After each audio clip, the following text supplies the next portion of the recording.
anak-anak, kita masuk ke part yang kedua, yaitu masa keemasan Abbasiyah. Jadi yang sangat terkenal itu adalah pembangunan perpustakaan yang terulung merupakan Baitul Hikmah. Nah, peranan Baitul Hikmah itu apa saja? Itu yang pertama, pusat pertemuan para sarjana, pusat penerjemah, pusat sumber, pusat penyelidikan, pusat pengajian dan pendidikan. Nah, biasanya didirikan oleh para khalifah, menteri, dan orang kaya di atas tanah milik kerajaan atau tanah persendirian. Kemudian pusat pengajian yang terkenal ialah Madrasah An-Nizamiyah yang dibina oleh Nizam al-Mulk. Itu.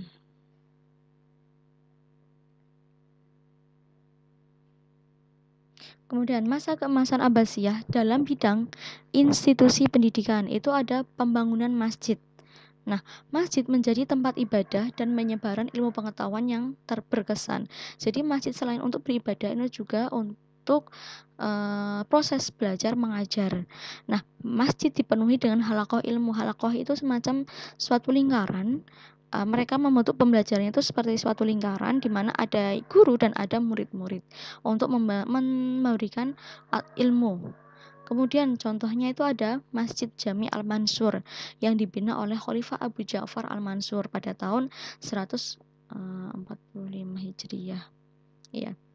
Kemudian ada istana khalifah, selain masjid juga ada istana khalifah. Para khalifah menjadikan istana mereka sebagai pusat perbincangan para ulama dan menyampaikan ilmu mereka pada masyarakat. Jadi tokoh-tokoh yang tadi tokoh-tokoh yang dikirim ke Eropa untuk belajar kemudian pulang lagi ke negaranya, ke Baghdad untuk mengajarkan ilmunya kepada para pemuda di sana atau masyarakat di Baghdad. Itu berpusat ya, ada yang di masjid, ada yang di perpustakaan, dan ada juga yang di istana khalifah, seperti itu. Nah, kemudian ketika kita pindah ke seni sastra dan seni musik, ini ya, seni sastra dan budayawan yang terkenal itu ada Abu Atiyah dengan syair-syairnya yang sangat indah ya, yang ada syair yang ilahilas. Nah itu juga syairnya Abu Nawas, nanti bisa dicari di YouTube. Abdullah bin Muqaffa Al-Buturi Al-Mutanabbi. Nah, dalam bidang seni musik itu ada Yunus bin Sulaiman Al-Farabi, Khalifah Hakam kedua, pencipta alat musik tiup, karya yang masih dibaca sampai sekarang, Khalillah Wadimna. Nah, di bidang sosial kemasyarakatan itu dibuktikan dengan berbagai macam etnis. Nah, ada dinasti Buaywiyah dan Saljuk. Nah, kemudian selanjutnya ada bidang pemerintahan, itu pengangkatan wazir, pembentukan Diwanul Kitabah oleh Seknek, Sekretaris Negara, pembentukan angkatan bersenjata atau Amir dan lain-lain. Nah, apa sih yang menjadi runtuhnya Bani Abbasiyah?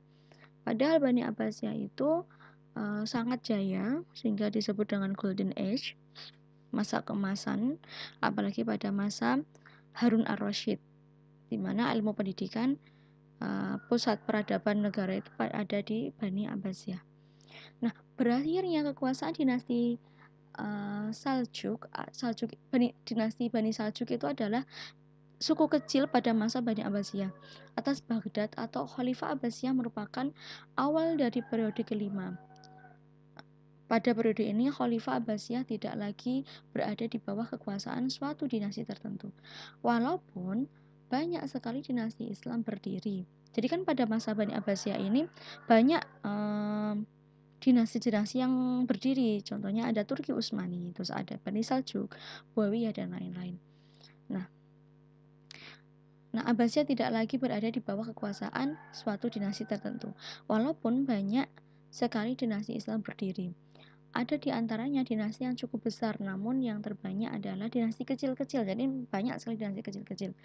Para khalifah Abbasiyah sudah merdeka dan berkuasa kembali, tetapi hanya di Baghdad sekitarnya. Jadi yang awalnya dia menguasai banyak negara, tapi di situ hanya di Baghdad dan sekitarnya saja. Wilayah kekuasaan khalifah yang sempit ini menunjukkan kelemahan politiknya. Pada masa inilah tentara Mongol dipimpin Hulagu Khan itu menyerang Baghdad. Tahun 1258 Masehi, Baghdad dapat direbut dan dihancurkan tanpa perlawanan yang berarti. Nah, di sini runtuhlah Bani Abbasiyah yang pertama. Setelah itu muncullah Bani Abbasiyah yang kedua, yang berpusat di mana? Bani Abbasiyah pertama itu di Baghdad dan Bani Abbasiyah yang kedua itu berpusat di Kairo atau Mesir kuno. Itu. Nah, rangkumannya. Nah, ini kesimpulannya. Kemajuan Islam pada masa Bani Abbasiyah atau Daulah Bani Abbasiyah itu didirikan oleh Abdullah As-Soffah atau Abu Abbas As-Soffah itu pada tahun 132 Hijriah atau 750 Masehi. Daulah Bani Abbasiyah merupakan kelanjutan dari pemerintahan Daulah Umayyah yang hancur di Damaskus. Nah, yang kedua, perkembangan ilmu pengetahuan pada masa Bani Abbasiyah pada masa Daulah Abbasiyah adalah masa keemasan bagi umat Islam yang sering disebut dengan the Golden Age atau Golden Age. Nah, yang ketiga, itu ada perkembangan kebudayaan pada masa Bani Abbasiyah. Nah, di mana pusat peradaban Islam pada masa Daulah Abbasiyah adalah di kota Baghdad dan kota Samarra. Nah, yang keempat, hikmah mempelajari sejarah pertumbuhan ilmu pada masa Daulah Abbasiyah itu adalah meningkatkan keimanan kita kepada Allah dengan melaksanakan segala perintahnya dan menjauhi larangannya, menumbuhkan semangat menuntut ilmu, baik ilmu agama maupun ilmu dunia seperti yang dicontohkan oleh para cendekiawan Islam oleh para cendekiawan. Kemudian Islam mengembangkan nilai-nilai kebudayaan yang sesuai dengan ajaran Islam, membina rasa kesatuan dan persatuan umat Islam dan kerukunan beragama di seluruh dunia yang tidak membeda-bedakan suku, bangsa, negara, warna kulit, dan lain sebagainya. Terima kasih, ini yang bisa Bu Jana sampaikan untuk materi terkait pertumbuhan ilmu pengetahuan pada masa Daulah Bani Abbasiyah pertama atau yang berpusat di Baghdad. Jika ada pertanyaan bisa komentar di GCR, Google Classroom, atau bisa WA Bu Jana.